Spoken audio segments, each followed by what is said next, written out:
In 1994, Rachel Carter, a young girl, vanished from her bedroom. No signs of forced entry, just an open window and silence. For 18 years, her mother held on to hope, memories, and unanswered prayers. Until one day, she opened an old music box. And what she discovered would unravel a mystery everyone thought was lost forever. Rachel Carter was a quiet, curious child. At just 8 years old, she had a love for reading, especially fairy tales and mysteries. Her world was simple, filled with the scent of fresh flowers from her mother's garden and the sound of her father's old records playing in the living room. Her room, nestled in the corner of their small house in the suburbs, was a place of peace. Toys scattered the floor, a worn teddy bear tucked under her pillow, and walls adorned with posters of her favorite characters. It was a bedroom filled with life, innocence, and love. She was a happy child, loved by her parents, David and Claire Carter. They had always made sure Rachel felt safe and protected. She spent hours playing with her dolls, dreaming up worlds far beyond the ordinary. At night, Rachel would tell her mother about the adventures she had imagined. Claire always listened, smiling as she tucked Rachel into bed, planting a kiss on her forehead and whispering, "Sweet dreams, my love." But on the evening of June 22, 1994, Rachel's laughter and dreams were abruptly cut short. Rachel's parents had settled down for the evening, preparing for the next day's plans. It was just another normal night in their peaceful home, until it wasn't. Rachel had gone to bed early, exhausted after a long day of playing with her friends. David and Claire were in the kitchen, finishing dinner. The house was still. The only sounds were the clink of silverware and the soft hum of the refrigerator. When Claire went to check on Rachel before heading to bed herself, her world shattered. Rachel's bed was empty, the blankets twisted, as though she had never even lain there. The window was wide open, and the night air filled the room. But there was no sign of Rachel, no sound of struggle, just silence. And the haunting question, where could she have gone? The police were called immediately. At first, it seemed like a simple case of a child sneaking out, a late-night adventure. But when Rachel didn't return by morning, concern grew into panic. The house was searched, the neighborhood canvassed, and flyers went up everywhere. The town of Maplewood was small, and everyone knew each other. Rachel's disappearance was the talk of the town, a tragedy that gripped the community. Investigators combed through every detail. No signs of forced entry, no clues left behind. Rachel's room was untouched, save for the open window. There was no ransom note, no phone calls, no indication of what had happened to her. David and Claire were devastated, unable to grasp the reality of their daughter's vanishing. But the most unsettling detail was that Rachel's favorite stuffed animal, the one she carried everywhere, was nowhere to be found. The police quickly expanded their search to include the surrounding neighborhoods and nearby woods, fearing Rachel had wandered off. Helicopters circled overhead, and search dogs were brought in, but nothing. Not a trace of her in the woods or any of the areas where children had been known to play. With no signs of struggle or any trace of her in the surrounding area, the search turned more intense, and the investigation shifted into high gear. The police began to question the neighbors, the school, even the people who might have seen Rachel earlier that day. Weeks passed with no leads, and the case went cold. The police couldn't find any concrete evidence to follow, and Rachel's disappearance remained a mystery. Every night, she would sit by Rachel's window, hoping for some sign, some clue that would bring her daughter back home. Then one evening, something unusual happened, a glimmer of hope in the form of an anonymous letter. Weeks turned into months, and the search for Rachel grew increasingly desperate.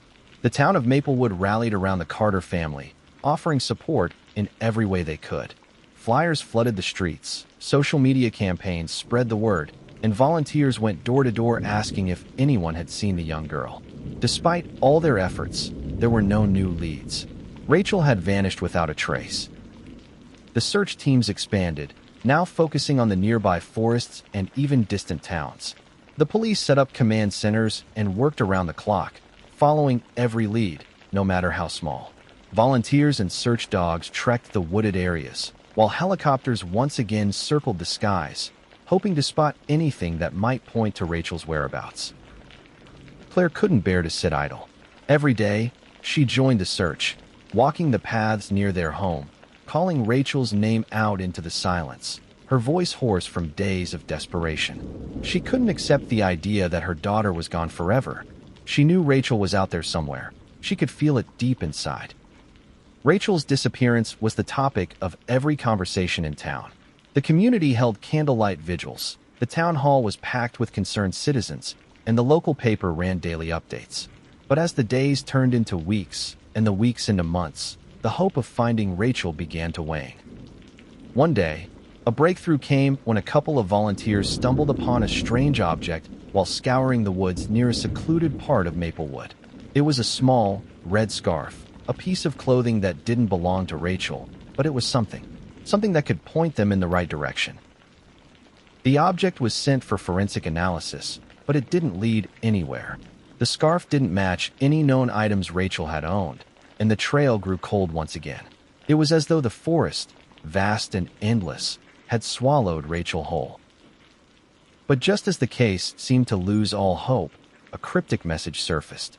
It came in the form of a strange phone call, one that would send Claire on a journey that would change everything. The months that followed Rachel's disappearance were marked by an overwhelming silence. The search had long since been abandoned, and the once vibrant community vigils and support groups dwindled to nothing more than faint memories. Claire, however, refused to give up. Every morning, she would sit by Rachel's empty bedroom, clutching a picture of her daughter, and quietly speak to the air, asking for her return. Claire clung to a routine, determined not to let Rachel's disappearance define her. She visited the police station every week, asking for updates, even though there were none. The phone calls came less frequently, the visits to the woods grew farther apart, but Claire could never let go. She refused to believe that Rachel was gone forever. Then came the strange phone call. One afternoon, when Claire was sitting alone at home, the phone rang. The voice on the other end was distorted, fragmented, like it was coming from a long distance, or through static. "Rachel, she's not where you think," the voice whispered before the line went dead. The phone call was short and cryptic, and it didn't help that the police traced it to an unregistered burner phone. But that moment felt like a shift. Something was changing. Was it a hoax? A prank? Or was there truly someone who knew something about Rachel? The days that followed were a blur. Claire barely slept, her mind racing. She kept thinking back to the days when Rachel had first gone missing. She remembered how strange it had all been. The open window, the lack of a struggle, the absolute silence. What if there was something more, something hidden right under her nose? In an attempt to make sense of the cryptic phone call, Claire revisited the old photo albums, looking for any clue she might have missed. That's when she found something unexpected. A photo of Rachel, taken just days before her disappearance, standing by an unfamiliar house in the background. The image was grainy, but the house was distinct, its large iron gate, the ivy creeping up its stone wall. Claire's heart raced as she stared at the photo. The house in the picture wasn't far from Maplewood. It was a place she had never seen before. Who was it that had taken the photo? And what did it mean for Rachel's disappearance? 18 years had passed since Rachel's disappearance, and the search for answers had all but stopped. Life had moved on in some ways, yet Claire still felt the void. She had kept Rachel's room untouched, a shrine to the daughter she had lost, and continued to keep her daughter's belongings safe.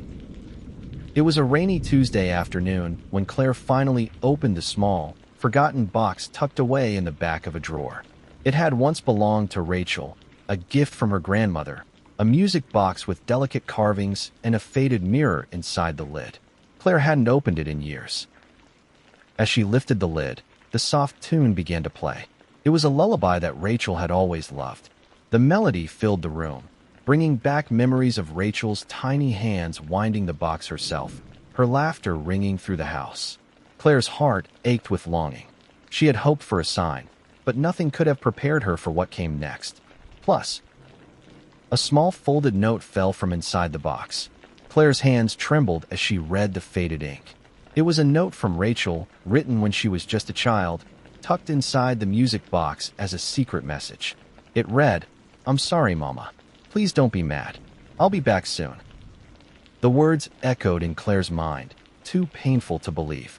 It was a message from Rachel, a sign that she hadn't been taken, that perhaps Rachel had hidden away herself, keeping a part of herself locked away in the music box, awaiting the right time to return.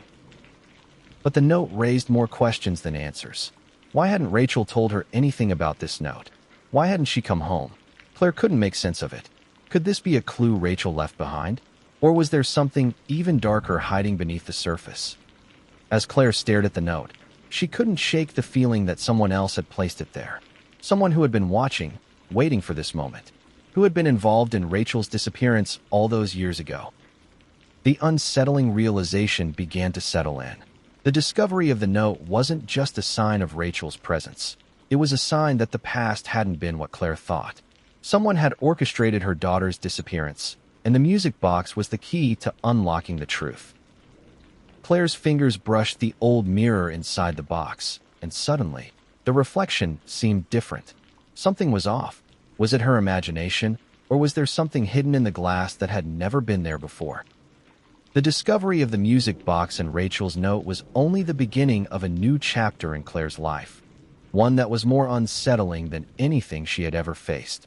Claire couldn't stop thinking about the note, the strange reflection in the box, and the possibility that Rachel was still alive, somewhere out there, waiting to be found.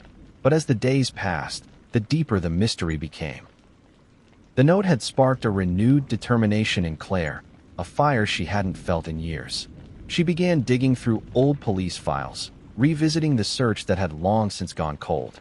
The more she looked, the more she realized that the police had missed something, several things, actually. But there was one thing that was clear to her now. Rachel hadn't just disappeared. Someone had made her disappear. Weeks of investigating led Claire to an unexpected lead. A neighbor, someone she hadn't thought of in years, had reported seeing a shadowy figure near Rachel's window on the night she vanished. The police had dismissed it as irrelevant at the time, assuming it was just another case of overactive imagination. But now, it felt like a key piece of the puzzle.